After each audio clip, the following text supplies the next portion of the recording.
আজকে খুব ঠান্ডা পড়েছে, এত ঠান্ডা, তার জন্য একটু গরম জল করে নিয়ে এলাম। ঠান্ডা জলে তো একদমই হাত দিতেই পারছি না, তা হাত কনকন করছে, হাত কনকন করছে।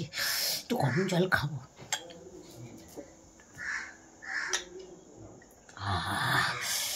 তাহলে এবার গরম জল খেয়ে যেন তৃপ্তি। তবে আমার সাদা মনে একটা প্রশ্ন আছে, এই প্রশ্নের উত্তর আমি কিছুতেই খুঁজে পাচ্ছি না। তোমাদের কি কারো জানা আছে?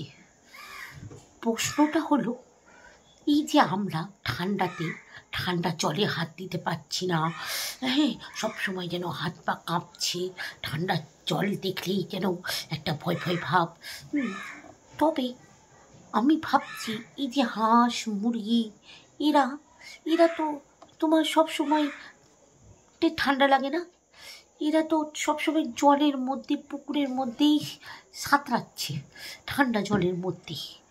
তা ভাবছি যে এদের কি ঠান্ডা লাগে না?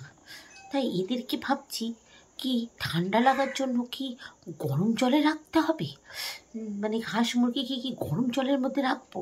তাহলে কি ওরা গরম জলে রাখলে যে ডিমটা দিবে সেটা কি সেদ্ধ ডিম দেবে?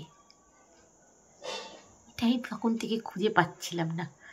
তোমরা কি জানো যে সে সিদ্ধ ডিম দিবে গরম জল যদি থাকে গরম জলে?